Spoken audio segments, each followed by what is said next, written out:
नमस्ते. आपलं अरविंद गणेश दामले चॅनलमध्ये स्वागत आहे. मी अरविंद दामले आपल्यासमोर प्रस्तुत करीत आहे माझ्याच काही मराठीमधील कविता. हा आहे या कवितांच्या सत्राचा 386वा भाग.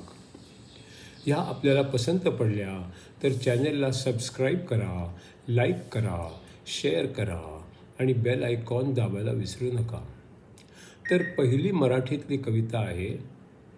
एका सैन्यातील जनरल जवानांना उद्देशून म्हणाले, आज या सैन्याचा महत्त्वाचा दिवस आहे. आज आपण अशा गोष्टींचं स्मरण करायचं आहे की ज्यामुळे आपण शांततेच्या काळात सुद्धा आणि युद्धाच्या काळात सुद्धा आनंदाने जगू शकतो. सांगा बरं, अशी कोणती गोष्ट आहे? तर एक जवान उठून म्हणाला, चला आता आपल्याला अंडी, दूध, तंबू, पाणी, गरम कपडे, दारू या सर्वांचे स्मरण करायचे आहे. एका सैन्यातील जनरल जवानांना उद्देशून म्हणाले, आज या सैन्याचा महत्त्वाचा दिवस आहे.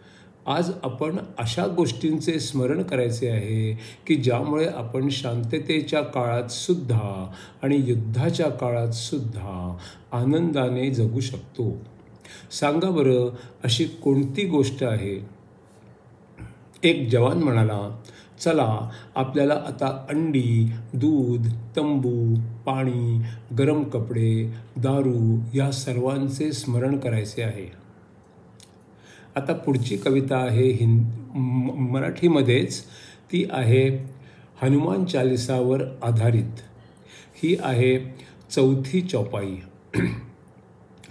रामदूत अतुलित बलधामा, अंजनी पुत्र पवन सुत नामा. हे पवनपुत्रा, अंजनी नंदना, रामाच्या दूता, सबंध जगात तुमच्यासारखा बलवान कुणीही नाही. हे याचे उत्तर आहे. तर हेच काहीसे अधिक विस्ताराने. हनुमानाला अंजनाने लहानपणी सांगितले, अनुभवशील स्वामी भेटीने काही वेगळेच झाले. रामाच्या भेटीने त्याला अनुभव असाच आला, जसा सगळ्या हाडातूनही विरघळून गेला. हिऱ्याचा हार गळ्यात कसा राम बदला होता, अजून कुणीही त्याचा हार कधी बघितला नव्हता. हिऱ्याचा हार ब्रह्माने हनुमानाला दिला होता, अदृश्य राहील ऐसे ब्रह्मा स्वतःच बदला होता. हनुमानाच्या बोलण्यामध्ये एकच चूक होती, श्रीरामाने म्हणून त्याच्याशी संवाद टाळला होता. सुग्रीव सेवक असे स्वतःला हनुमान म्हणवित होता, पण खरे तर तो मुळात रामाचा सेवक होता.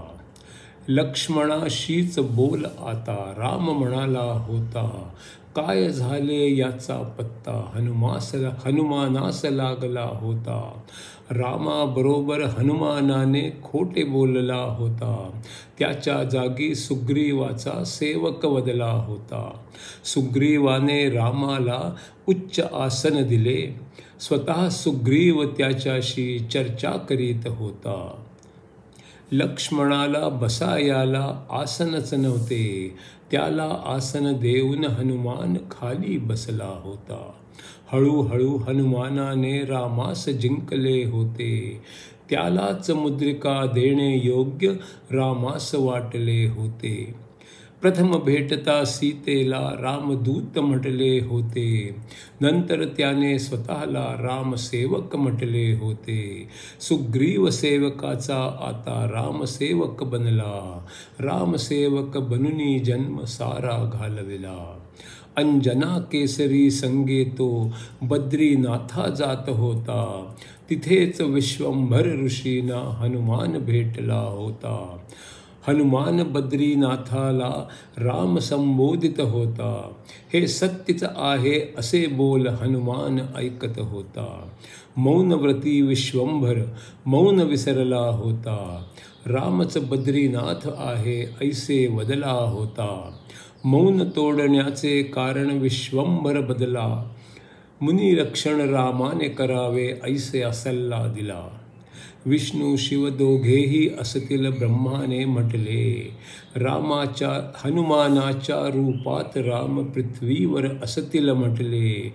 हनुमानाच्या हृदयात राम सदाच राहतील, राम शिव दोघांची शक्ती हनुमान असतील.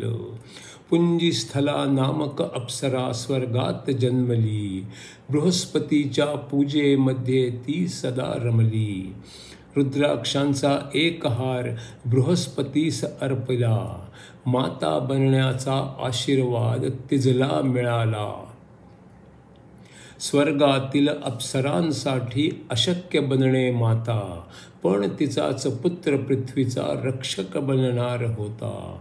पुंजीस्थलाच्या स्वप्नामध्ये एक वानर आला होता आणि तिच्या मांडीवर बसलेला एक वानर दिसला होता. स्वर्गात दुर्वास मुनी एक दिवस आले, पूजेसाठी मदत करण्या कुणीतरी मागवले. त्यांची सेवा करण्या पुंजलिका गेली. सेवा घेता दुर्वासांची प्रसन्न वृत्ती झाली. त्यात एकदा पुंजस्थलाने पाणी आणले, घाईने येताना त्यातील सांडूनी गेले. दुर्वासांच्या क्रोधासाठी हे निमित्त पुरले. वानर होऊन जा ऐसा शाप देऊनी गेले. शाप दिल्यानंतर त्यांना पश्चात्ताप झाला. शाप तुझ्याच हितासाठी विश्वास तिज दिदला. सर्व शक्तिमान वानर तुझ्या पोटी येईल, नाव तुझेही ब्रह्मांडामध्ये अमर होईल. पुंजस्थला विमानातून एक वार जात होती. जमिनीतून एक किरण वरती येत होती. किरणे आली होती ती चिखलाच्या मधून, वानराच्या आकाराच्या चिखलाच्या मधून. उडी मारली पुंजस्थलेने. एक ऋषी होता.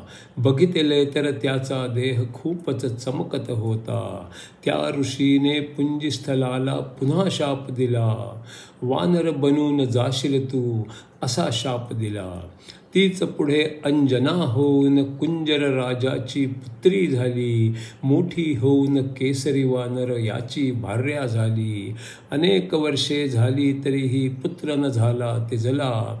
दशरथाच्या पुत्र कामेष्टी यज्ञानंतर तो झाला. कौसल्येच्या पायसातून थोडा गरुड घेऊन गेला. किष्किंधेच्या अंजनाकडे त्याने तो पोचविला. हवेबरोबर अंजनेच्या हाती तो लागला. प्राशन करता तिच्या पोटी अंजनेय आला. पवन अंजना केसरी यांचा पुत्र तो म्हणवितो. अंजना पुत्र हनुमान नावे प्रसिद्ध तो होतो.